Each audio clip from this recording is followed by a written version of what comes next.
Hello everyone, welcome to English classes by Anita. Students, today I am going to explain lesson number 3, Sardines from class 3, New Oxford Modern English. Students, I will read this lesson line wise and explain in Hindi. So be with me and get ready for understanding. Sardines means होता है a kind of fish. Late one evening, एक देर शाम को after a long day at work in their office in Delhi के office में, एक दिल्ली के दफ्तर में पूरे लंबे समय तक पूरे दिन काम करने के बाद mister Das Gupta and mister Gowda felt hungry. तो जो मिस्टर दास गुप्ता हैं और मिस्टर गौड़ा हैं उनको भूख लगती है। Let's eat before we catch our train home said mister Gowda. तो मिस्टर गौड़ा कहते हैं कि अपने घर जाने वाली ट्रेन को पकड़ने से पहले चलो कुछ खाते हैं। Good idea said mister Das Gupta. तो मिस्टर दास गुप्ता कहते हैं कि बहुत अच्छा विचार है। They walk down the busy street near the office and saw a sign outside a restaurant. They walk down यानी कि वो एक व्यस्त सड़क पे जो उनके ऑफिस के बगल में था वो वहाँ नीचे जाते हैं और एक रेस्टोरेंट का साइन बोर्ड देखते हैं, यानी कि बोर्ड देखते हैं जिस पे रेस्टोरेंट लिखा होता है और उस पर लिखा होता है fresh fish of the day sardines, यानी कि दिन की ताज़ी मछली और जिसका नाम है सार्डिन्स। मम खोइरा सो delicious said mister Desh Gupta. तो मम खोइरा एक लोकल लैंग्वेज कुछ होगा जिसका मतलब है सो delicious said mister Das Gupta, यानी कि वो शायद सार्डिन्स के लिए ही यूज़ कर रहे हैं। तो वो कहते हैं कि बहुत ही स्वादिष्ट होता है। ओह पेडुओ let's go in here said mister Gowda. तो जो मिस्टर गौड़ा है वो भी कहते हैं ओह पेडुओ एक कोंकणी लैंग्वेज है जिसमें शायद सार्डिन्स के लिए यूज़ किया जाता है, मछली के लिए यूज़ किया जाता है, तो वो उसको यूज़ करते हैं। लेट्स गो इन हियर मतलब चलो अंदर चलते हैं said mister Gowda. Mister Gowda कहते हैं कि चलो अंदर चलते हैं। In the restaurant the two man order the fresh sardines and enjoy them immensely. और वो रेस्टोरेंट में जाने के बाद ये दोनों आदमी ताज़ी मछली का ऑर्डर करते हैं और ग्रेटली मतलब बहुत इमेंसली मतलब होता है ग्रेटली मतलब बहुत ज़ोर शोर से उसको एंजॉय करते हैं, मतलब उन्हें बहुत मज़ा आता है उस सार्डिन्स को खाने पर। These are delicious are not they said mister Gowda. Mister Gowda कहते हैं ये स्वादिष्ट है, मतलब ये बहुत स्वादिष्ट है, क्या नहीं है, मतलब वो आपस में पूछते हैं कि कितने स्वादिष्ट हैं और स्वादिष्ट है ना ये स्वादिष्ट। Back home on the west coast we had often them. कहते हैं कि हाँ अपने घर पे मतलब इनकी वो याद करते हुए कहते हैं कि अपने घर पे हम हमेशा वेस्ट कोस्ट जहाँ पे वो पश्चिम कोस्ट यानी कि पश्चिम तटवर्ती देश में प्लेस में वो रहते थे, तो कहते कि हम अक्सर इस मछली को खाया करते थे। Mister Das Gupta had also grown up by the sea in the north east. तो जो मिस्टर दास गुप्ता हैं वो भी नॉर्थ ईस्ट के यानी कि पूर्वोत्तर कोस्ट में सी के किनारे रहते थे। और वो बताते हैं कि my father was a fisherman. वो कहते हैं कि मेरे जो पापा थे वो एक फिशरमैन थे यानी कि मछुआरे थे। And so we ate fish most day, यानी कि ज़्यादातर दिनों में वो हम मछलियाँ ही खाया करते थे। But sardines are the best are not they. तो कहते हैं लेकिन कितनी भी मछली खाया जाए लेकिन जो सार्डिन्स है वो बहुत ही बेस्ट होता है। आर नॉट दे मतलब क्या नहीं है, वो एक दूसरे से आपस में बात करते हैं, पूछते हैं कि जो सार्डिन्स है वो बेस्ट सबसे मछलियों में सबसे बेस्ट है। ओह येस एग्रीड मिस्टर गौड़ा। तो मिस्टर गौड़ा कहते हैं हाँ मतलब वो सहमत होते हैं उनकी बात से, कहते हैं हाँ सार्डिन्स बहुत स्वादिष्ट होता है। We are lucky to have found the restaurant in the city. कहते हैं कि हम लोग बहुत ही भाग्यशाली हैं कि हमें इस शहर में एक ऐसा रेस्टोरेंट मिल गया जहाँ पे वो सार्डिन्स जैसी ताज़ी मछली खा सकते हैं। Eating these brings back childhood memories. कहते हैं कि इसको खाने से ईटिंग दीज मतलब कि इसको खाने पे ब्रिंग्स बैक मतलब ये वापस हमें ले जाता है कहाँ पे चाइल्डहुड मेमोरी यानी कि बचपन की यादों में हमें लेकर जाता है। Mister Desh Gupta said. Mister Desh Gupta कहते हैं व्हेन आई वॉज लिटिल यानी कि जब मैं छोटा था all the children who lived in my village मतलब सारे जो बच्चे थे जो हमारे गांव में रहते थे प्लेड टुगेदर एवरी इवनिंग यानी कि हर प्रत्येक शाम हम साथ में खेलते थे। आफ्टर स्कूल ऑन सैटरडे यानी कि सैटरडे को शनिवार को स्कूल के बाद हम सारे बच्चे मिलकर खेला करते थे। We did the same said mister Gowda. Mister Gowda कहते कि हाँ हम लोग भी ऐसा ही करते थे। We did not spend all day on computer और सेल फोन। तो कहते कि हम पूरा दिन अपना कंप्यूटर पे या फिर सेल फोन पे यानी कि मोबाइल पे नहीं बिताते। We did not have the internet. हमारे पास उस समय कोई इंटरनेट नहीं था। Some people had a television television but many of us did not. तो कहते हैं कि कुछ लोगों के पास टेलीविज़न था, टीवी था, but many of us did not, लेकिन बहुत सारे लोगों के पास टेलीविज़न नहीं हुआ करता था। Children these days don't play outside enough, don't you agree. तो अब वो कहते हैं कि आजकल के जो बच्चे हैं, दीज डेज मतलब आजकल के जो बच्चे हैं, वो आउटसाइड यानी कि बाहर गेम खेला जाता है वो वहाँ नहीं खेलते हैं। एनफ, डोंट यू एग्री मतलब कि अब ज़्यादा वो बाहर नहीं खेलते हैं। क्या आप मेरे से सहमत हो? आपको पता ही है कि आजकल के बच्चे पूरे टाइम मोबाइल पे, कंप्यूटर पे खेलते रहते हैं। उन्हें आउटसाइड गेम यानी कि आउटडोर गेम्स उन्हें बहुत पसंद नहीं आता है। उनको तो बस ये लगता है कि मुझे क्या करना चाहिए, बस कंप्यूटर मिल जाए, मोबाइल मिल जाए, उसी पे खेलते रहते। तो मिस्टर दास गुप्ता और मिस्टर गौड़ा हैं, वो यही डिस्कशन कर रहे हैं कि आजकल के जो बच्चे हैं पूरा टाइम अपना कंप्यूटर पे, मोबाइल पे लगाते हैं, आउटडोर गेम्स वो लोग नहीं खेलते हैं। You are right said mister Desh Gupta. Mister Desh Gupta कहते हैं कि हाँ आप सही कह रहे हैं। We only played indoor when it rain. वो कहते हैं कि हम तभी इंडोर गेम्स खेला करते थे जब बारिश हुआ करती थी। Most of the time we played outside until bed time. हम लोग पूरे टाइम बाहर खेला करते थे जब तक कि सोने का समय नहीं हो जाता था। Cricket, hide and seek, I spy, such fun right. तो कहते हैं कि वो हम क्रिकेट खेला करते थे, हाइड एंड सीक यानी कि छुपा छुपी का खेल करते थे, और जासूसी का खेल खेला करते थे, और बहुत ही मज़े आते थे, बहुत ही फ़न हुआ करता था। राइट यानी कि सही है ना, मतलब हम लोग ये सारे गेम्स खेलते थे और बहुत ही फ़न किया करते थे, मज़े किया करते थे। Yes, so much fun agreed mister Gowda. Mister Gowda कहते हैं हाँ बहुत मज़ा आता था। Mister Desh Gupta said, mister Desh Gupta कहते हैं I am going to take my children to play games outside this weekend. तो कहते हैं कि मैं इस वीकेंड को अपने बच्चों को बाहर लेकर जा रहा हूँ खेलने के लिए। Good plan said mister Gowda. तो मिस्टर गौड़ा कहते हैं कि बहुत अच्छा प्लान है, बहुत ही अच्छी योजना है।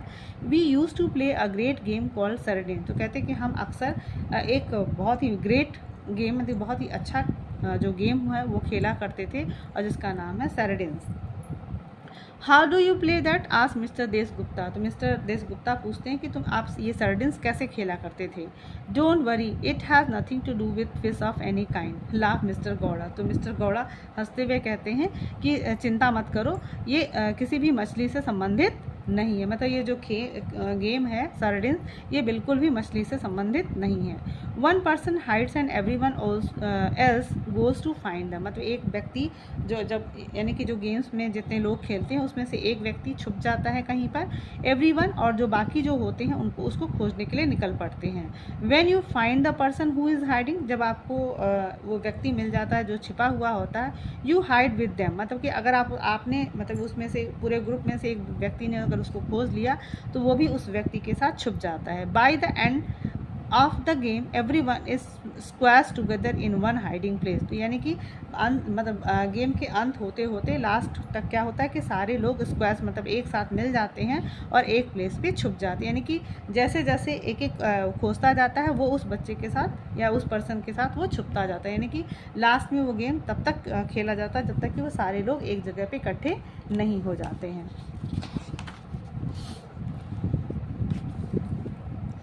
ओह like the sardines you can buy in a can all squashed in. तो कहते हैं कि उसी तरीके से जैसे कि हम डब्बे जो कैन में डब्बे बंद जो सरडिन्स मिलता है, अक्सर आपने देखा होगा ना कि डिब्बा बंद में भी सरडिन्स या बहुत सारी फूड आइटम्स मिलते हैं जिसको कहते हैं पैक्ड फूड। तो वो अक्सर पैक्ड कहते हैं कि जैसे कि पैक्ड फूड जो डब्बे में बंद सरडिन्स मिलता है, ऑल स्क्वैश्ड इन मतलब एक दूसरे के नीचे ऊपर दबे हुए। इसी तरीके से मतलब कि जिस तरीके से डिब्बे में स्क्वैश मछलियाँ एक दूसरे के ऊपर चढ़ी होती हैं, दबी रहती है, उसी तरीके से हम लोग इकट्ठे एक दूसरे के ऊपर छिप जाते हैं। Yes that must be where the game got its name. और कहते हैं कि शायद इसीलिए इसका नाम गेम को इस सरडिन्स मिला भी, said mister Gowda. Mister Gowda बताते हैं the game ends when the last person finds the people who are hiding together and everyone shout sardines loudly. The game ends यानी कि जब वो खेल ख़त्म होता है, when the last person find जब वो अंतिम व्यक्ति people who were hiding together जो कि जितने भी लोग साथ में छिपे रहते हैं, और लास्ट पर्सन अगर जब उसको खोज लेता है, एवरीवन शाउट सारे लोग एक साथ चिल्लाते हैं सरडिन्स लाउडली। सरडिन्स जोर से चिल्लाते हैं, सर्डेन्स और वो गेम ओवर हो जाता है। यानी कि ये गेम एक व्यक्ति पहले खेलता है, पहले जितने भी ग्रुप में 5-6 लोग हैं, एक व्यक्ति छुपता है, दूसरा उसे खोजता है, दूसरा जब वो उसको पा जाता है तो वो उसके साथ फिर छुप जाता है, फिर तीसरा छुपता है, फिर ऐसे ऐसे जब तक ये गेम तब तक ख़त्म नहीं होता जब तक कि लास्ट पर्सन सारे लोगों को खोज नहीं लेता है, सर्च कर नहीं लेता है। और जैसे ही सारे लोग वो लास्ट पर्सन खोजता है, सारे लोग सर्डिन्स चिल्लाते हैं और ये गेम ओवर हो जाता है।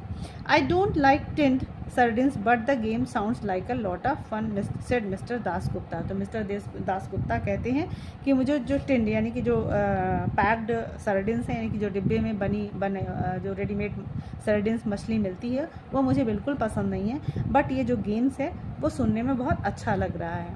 I will tell my children about it when I get home. मतलब मैं जब घर जाऊँगा तो मैं अपने बच्चों को भी इस गेम्स के बारे में बताऊँगा। दे विल लव इट, ये उसे मतलब इस गेम को पसंद करेंगे।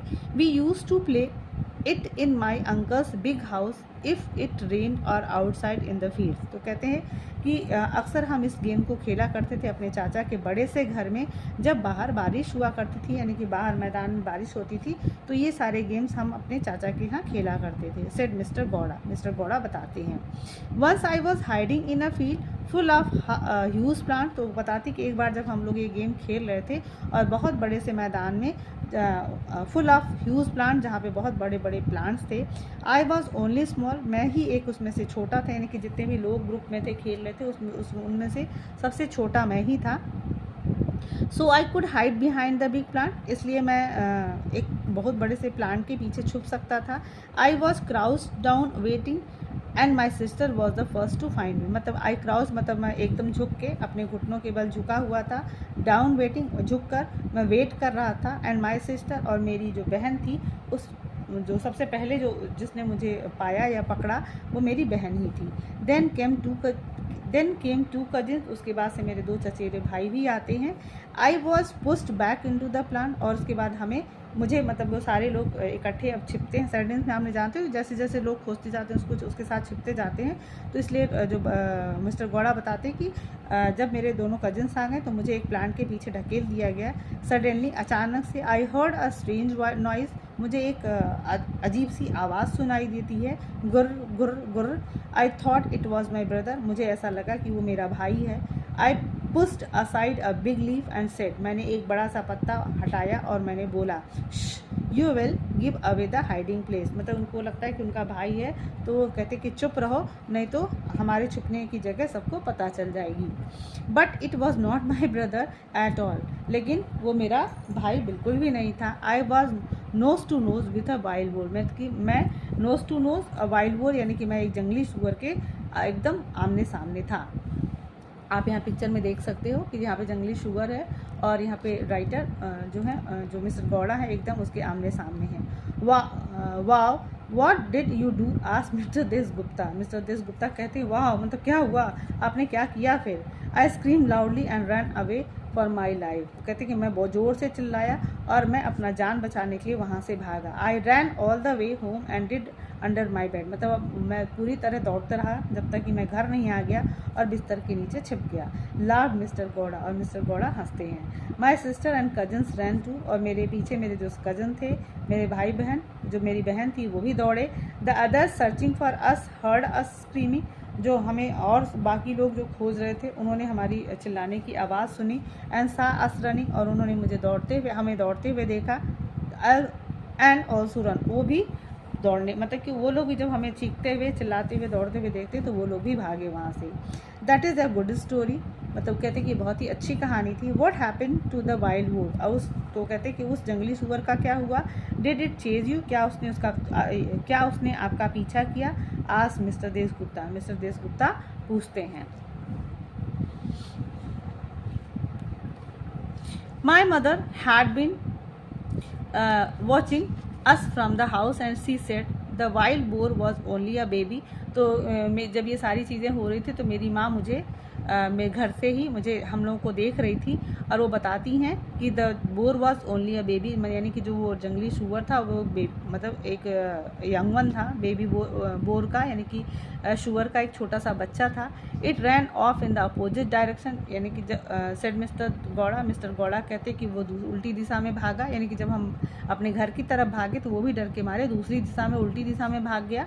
आई suppose it was just a surprise as I was, तो आई सपोज मतलब मुझे ऐसा लगता है कि it was just as surprise as I was, मतलब जिस तरीके से मैं आश्चर्य में पड़ गया था, मैं डर गया था, उसी तरीके से वो भी सरप्राइज हो गया था।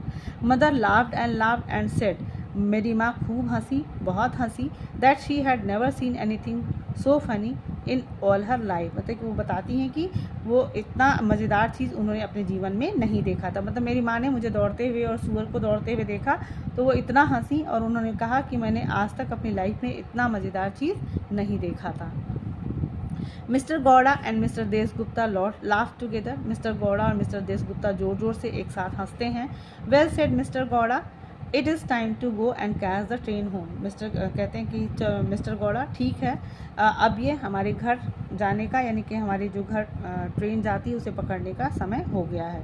येस हाँ, yes said mister Deshgupta. Mister Deshgupta कहते हैं कि हाँ, we will be squashed in like sardines as usual, कहते हैं कि स्क्वैश मतलब कि अब वो हम ट्रेन में बैठेंगे और सैरडिन्स की तरह, यानी कि वहाँ बहुत भीड़ होगी और हम फिर से स्क्वैश यानी कि एक दूसरे के ऊपर दब जाएंगे, यानी कि भीड़ में जैसे कि हमेशा के लिए दबते हैं उसी तरीके से दब जाएंगे। आपको पता है कि दिल्ली में लोकल ट्रेन में बहुत भीड़ होती है, तो वही बोलते हैं कि वी विल बी स्क्वैश, मतलब हम लोग क्या हो जाएंगे, स्क्वैश मतलब क्रस्ट हो जाएंगे, दब जाएंगे भीड़ में, जैसे कि सैरडिन्स होती है हमेशा की तरह।